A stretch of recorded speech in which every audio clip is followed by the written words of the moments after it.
ನೋಡಿ, ಒಂದ್ ಕಡೆ ನವೆಂಬರ್ ಕ್ರಾಂತಿಯ ಚರ್ಚೆ ಆಗ್ತಾ ಇದೆ. ಸಿದ್ದರಾಮಯ್ಯನವರು 15ನೇ ತಾರೀಕು ಡೆಲ್ಲಿ ಯಾತ್ರೆಯನ್ನ ಕೈಗೊಳ್ತಾ ಇದ್ದಾರೆ. ಅದಕ್ಕೂ 2 ದಿನ ಮುಂಚೆನೆ ಅಂದ್ರೆ 13ನೇ ತಾರೀಕಿಗೆ DCM DK ಶಿವಕುಮಾರ್ ಡೆಲ್ಲಿಗೆ ಹೋಗ್ತಾ ಇದ್ದಾರೆ ಅನ್ನೋ ಮಾತಿದೆಯಲ್ಲ, ಈ ಬೆನ್ನಲ್ಲೇ ಅಲರ್ಟ್ ಆಗಿದ್ದಾರೆ DK ಶಿವಕುಮಾರ್ ಅವರು.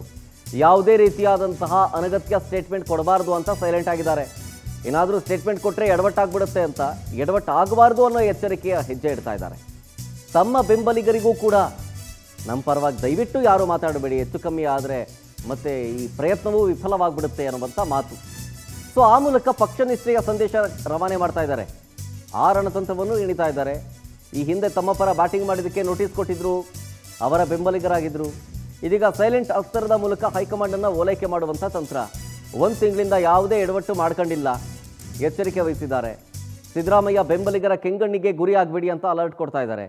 ಅಧಿಕಾರ ಹಂಚಿಕೆ ಮಾಡಿದ್ರೂ ಕೂಡ ಸಮಸ್ಯೆ ಆಗಬಾರ್ದು ಅನ್ನುವಂಥ ತಂತ್ರಗಾರಿಕೆ ಇದು. ಸೇಫ್ ಗೇಮ್ ಅಂತ ಹೇಳ್ತಾರಲ್ಲ ಹಾಗೆ. ಏನಾದರೂ ಹೆಚ್ಚು ಕಮ್ಮಿಯಾಗಿ ಸ್ಟೇಟ್ಮೆಂಟ್ ಕೊಟ್ಬಿಟ್ರೆ ಅದು ಅವರಿಗೆ ಮುಳುವಾಗ್ಬೋದು, ಪ್ರಯತ್ನವೂ ಕೂಡ ವಿಫಲವಾಗಬಹುದು.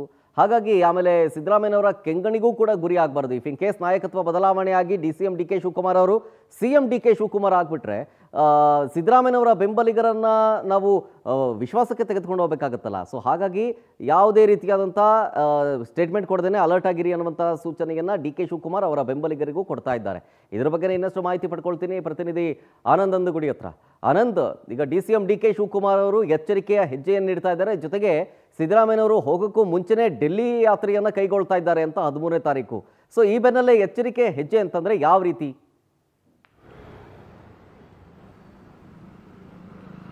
ಶರತ್, ಪ್ರಮುಖವಾಗಿ ಕಾಂಗ್ರೆಸ್ ಹೈಕಮಾಂಡ್ಗೆ ಮತ್ತು ಸಿದ್ದರಾಮಯ್ಯನವರ ಆಪ್ತರಿಗೆ ಎಲ್ಲೂ ಕೂಡ ಅವರ ಒಂದು ಕೆಂಗಣ್ಣಿಗೆ ಗುರಿ ಆಗಬಾರ್ದು ಅನ್ನೋದು ನಿಟ್ಟಿನಲ್ಲಿ DCM DK ಶಿವಕುಮಾರ್ ಅವರು ನಡೆದುಕೊಳ್ತಾ ಇರ್ತಕ್ಕಂಥದ್ದು. ಯಾಕೆಂದರೆ ಇತ್ತೀಚೆಗೆ ತಮ್ಮ ಪರ ಇರ್ತಕ್ಕಂಥ ಶಾಸಕರೇನಿದ್ರು ಇವರು ಬಹಿರಂಗವಾಗಿ ಮಾತಾಡ್ತಾ ಇದ್ರು. DCM DK ಶಿವಕುಮಾರ್ ಅವರಿಗೆ CM ಆಗ್ತಕ್ಕಂಥ ಅವಕಾಶವನ್ನ ಮಾಡಿಕೊಡ್ಬೇಕು, ಅವರು ಅರ್ಹರಿದ್ದಾರೆ ಅನ್ನೊಂದು ವಿಚಾರವನ್ನ ಪ್ರಸ್ತಾಪ ಮಾಡ್ತಾ ಇದ್ರು. CM ಬದಲಾವಣೆ ವಿಚಾರಗಳನ್ನ ಪದೇ ಪದೇ ಮುನ್ನೆಲೆಗೆ ತೆಗೆದುಕೊಂಡು ಬರ್ತಾ ಇದ್ರು. ಇದರಿಂದ DCM DK ಶಿವಕುಮಾರ್ ಅವರ ಒಂದು ಪಕ್ಷ ನಿಷ್ಠೆಯ ಬಗ್ಗೆನೂ ಕೂಡ ಕೆಲವರು ಪ್ರಶ್ನೆಗಳು ಎತ್ತೋದಕ್ಕೆ ಶುರು ಮಾಡಿದ್ರು. ಹಾಗಾಗಿ DK ಶಿವಕುಮಾರ್ ಅವರು ತಾವು ಸೇರಿದಂತೆ ತಮ್ಮ ಬೆಂಬಲಿಗರಿಗೆ ಎಲ್ರಿಗೂ ಕೂಡ ಒಂದು ಸಂದೇಶವನ್ನ ಕೊಟ್ಟಿದ್ದಾರೆ. ಯಾರು ಕೂಡ ಹೈಕಮಾಂಡ್ ನಿರ್ಧಾರ ತೆಗೆದುಕೊಳ್ಳುತ್ತೆ, ಯಾರು ನಾಯಕತ್ವ ಬದಲಾವಣೆ ಬಗ್ಗೆ ಮಾತನಾಡಬಾರ್ದು ಅಂತ.